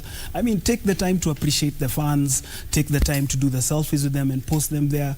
If there are initiatives that the fans are involved in and they'd like your engagement as well, it doesn't hurt to not necessarily be there and present, but to acknowledge them. You could acknowledge them by way of retweet, mentions, and so on and so forth. But you see, that already gives a connection. And me as the fan feel that you, Daniel, the star, actually, you've taken an interest in my things, and there's a lot more interactions that come. For example, I'll start following you. I could even end up buying your replica shirt in the event that it is available, and so on and so forth. Then the other one is, let me use an example of AS Roma trying to get to new audiences. They decided to go Swahili. What's the right channel to use when it comes to communication? Speak the fans' language. It is just that. You can't actually say that it is a particular channel or something of the sort. Speak the fans' language. Listen to what they want to hear. Many other times they probably do not want to hear about the statistics. Talk to the fans, for example, after a game. Tell them, thank you so much for coming. Or tell them, we'll have a special prize for the best dressed fan. These are the little things that get you going. You could have, especially because sport, we must admit, is a family oriented discipline at the end of the day.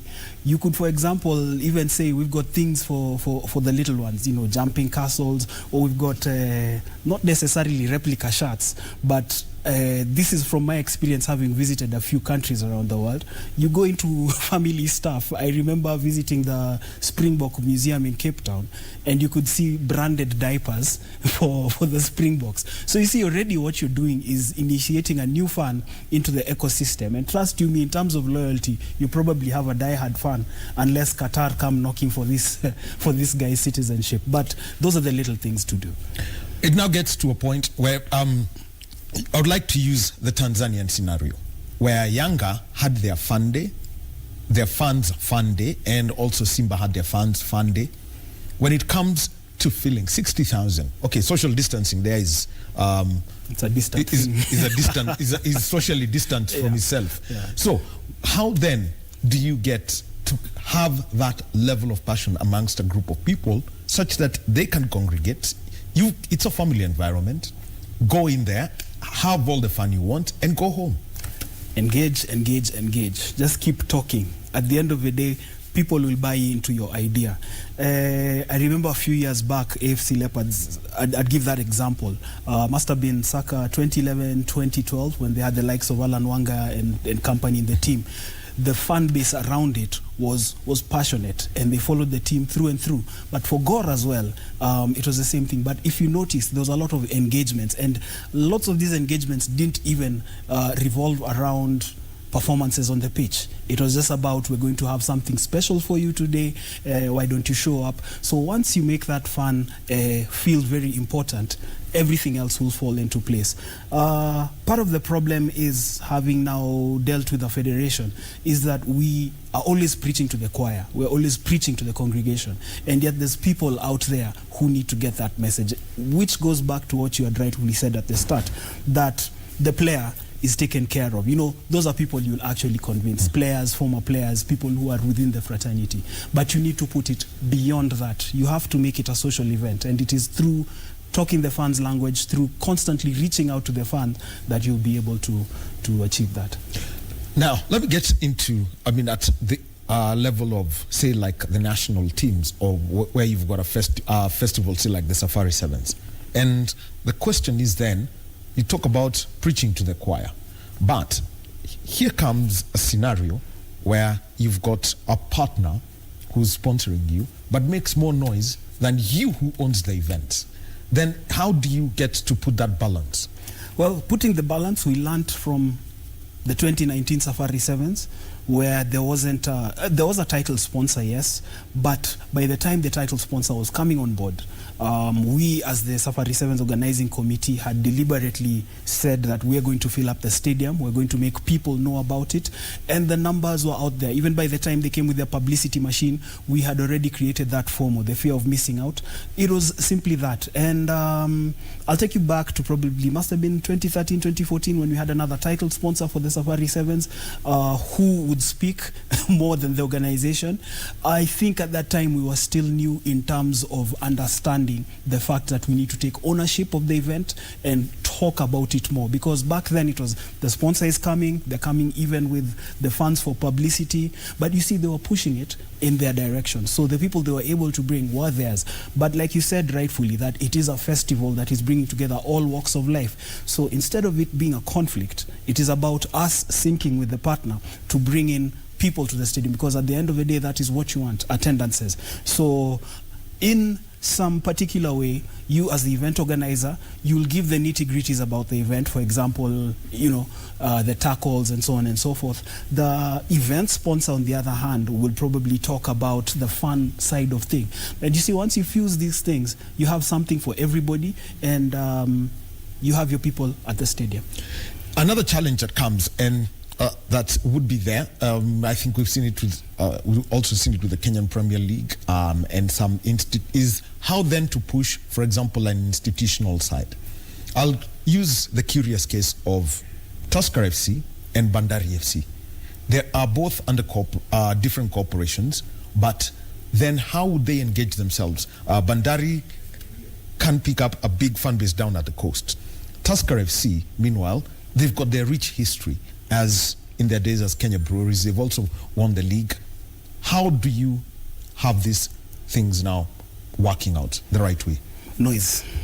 It has to be necessary noise, not the group that existed a few years ago, but just necessary noise. Keep talking, keep conversating with the fans, and not only about the achievements, the things, little things that will pop up and make you take notice of that.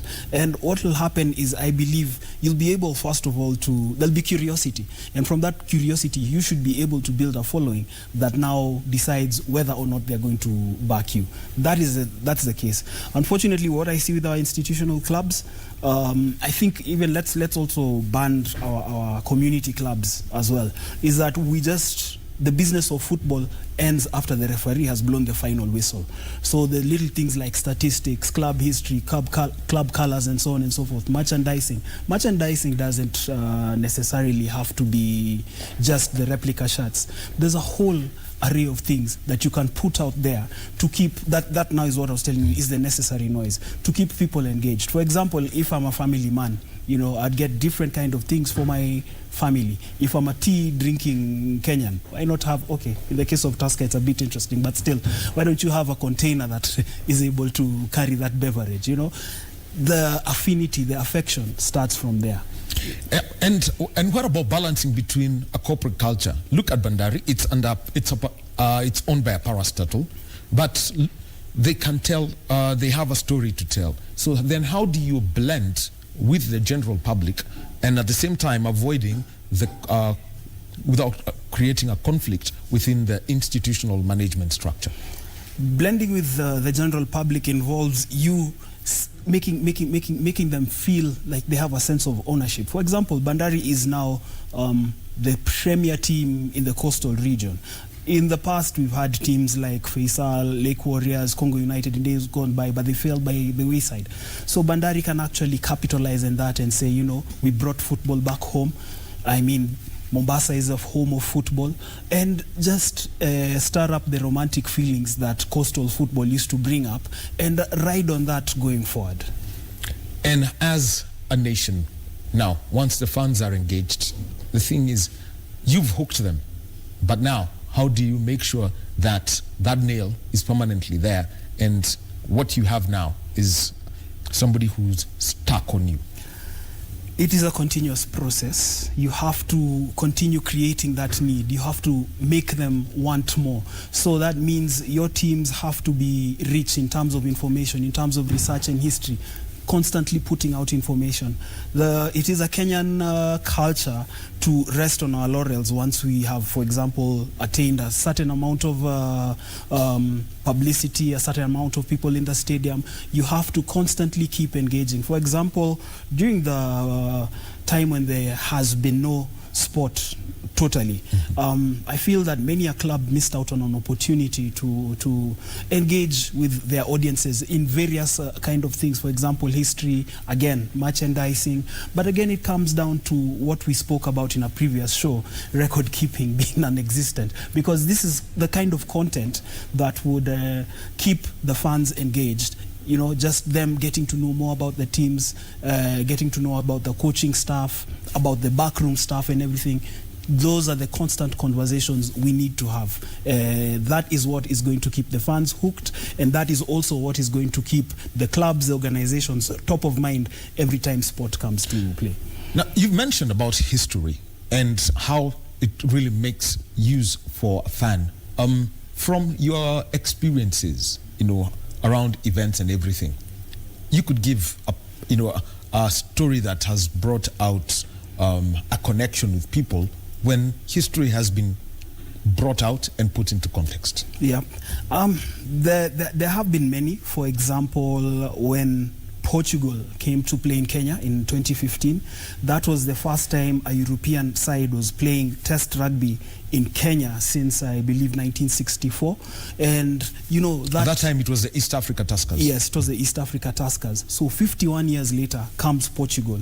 And, you know, once you put out that statistic, okay, it was just known within the rugby circles, but once you put it out there, it elicited a lot more interest. People were curious, and it's part of the reason that also the stadium was full on that day. I mean, getting 7,000 fans for that test match was big, and that has been the trend as well. For example, again, when we do the Elgon Cup matches with Uganda, it has always been about, number one, going back to history, and from that history also realizing Uganda last won the Elgon Cup in 2012, so taunting them on that. So it's these little things that once you're able to capitalize on them through and through, you will be able to have people engaging, you know, stirring up their curiosity, wanting to come to the stadium, and from that probably even you're able to hook new fans who probably had never followed the sport before. Now, I want to put out a case because I'm referring to this a lot, but it's because of the impact it has had. In Africa, how much more needs to be done so that we can get to the levels, for example, where you've got in Morocco, some of the things that are sung in the stadiums are crazy. They're actually socio-political. But most recently, Al Ahly, the welcome that was given to Pitso Mosimane, it wasn't just the board that went to the airport, it's the fans. What kind of impact does that have, and the lessons that can be learned from the Ahly fans? Well, number one, you learn that sport is a very important part of culture. I mean, the fact that people are going to the stadium to welcome the new coach. To the airport, I beg your pardon, to welcome the new coach speaks a lot. it plays a very critical role in our day-to-day lives. Even here, there's a lot of talk, even when we leave this studio, which is obviously sports-centric. But unfortunately, it is never given the mainstream coverage that it should be. That just shows you that we need to continue talking about sport. We need to look at its importance, and we need to look at it as a business, just as you'd look at transport or insurance. You also need to look at sport and realize how much it plays in the business world, in the cultural world, and treat it with the same seriousness. And I believe those are the kind of conversations that once they are constantly held, we'll see the levels of sport rising to the levels that we see in North Africa and in South Africa as well.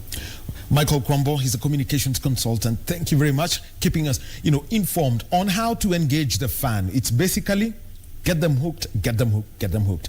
Thank you very much for your time this morning. It is now noon, time for me to leave you in the hands of Timothy Kipnusu on our Swahili News magazine. It is known as Tamrini. Our sign language interpreter has been Simon Karotha. Be blessed.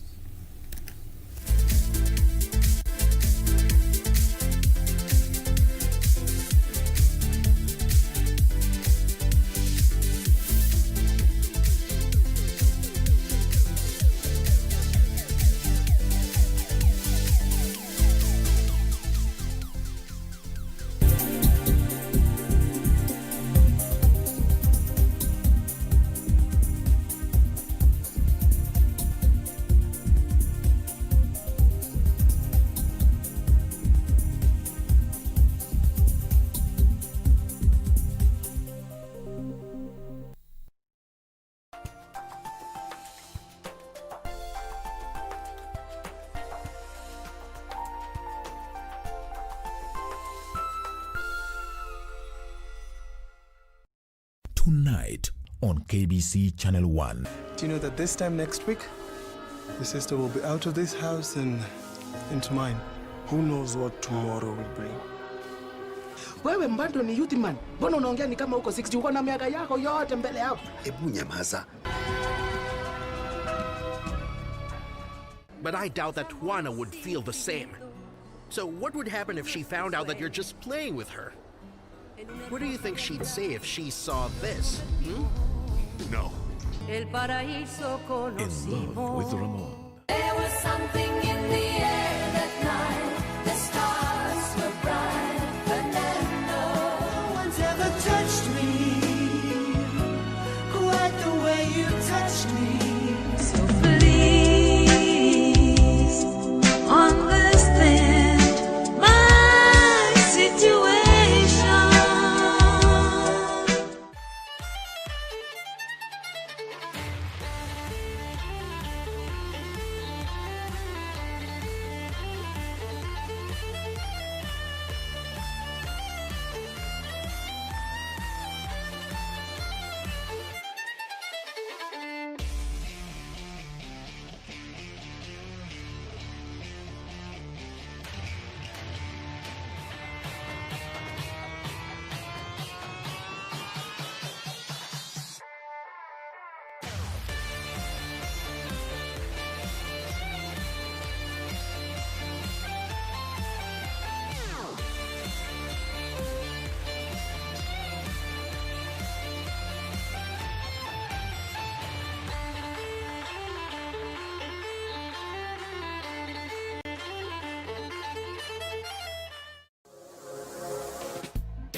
Say all kind of things about you.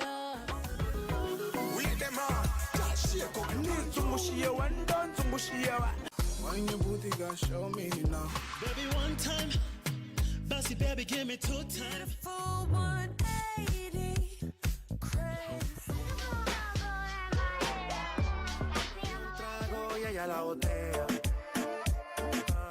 Let's go.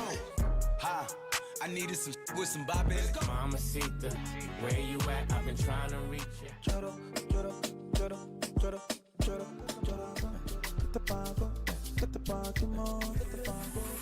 Katoto shepu awe, ayawe, ayawe. Tekenya katoto, kamini tekenya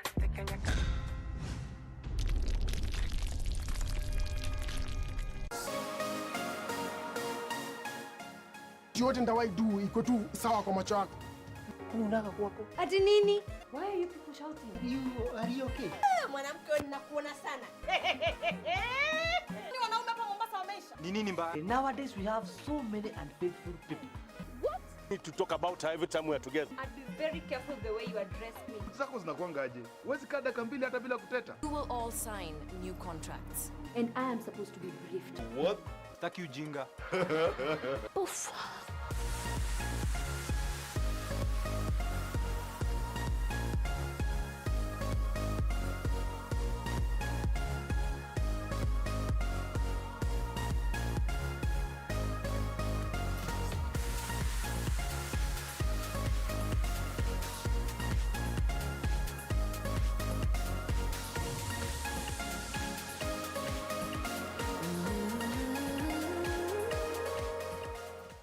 KBC, in collaboration with the Kenya Institute of Curriculum Development, is broadcasting enhanced out-of-class learning on radio, television and online. Catch the lessons every weekday on KBC Channel 1 from 2 to 4 p.m, on KBC English Service and 15 FM from 9:15 a.m. to 5 p.m, and Radio Taifa from 10 a.m. to 11 a.m.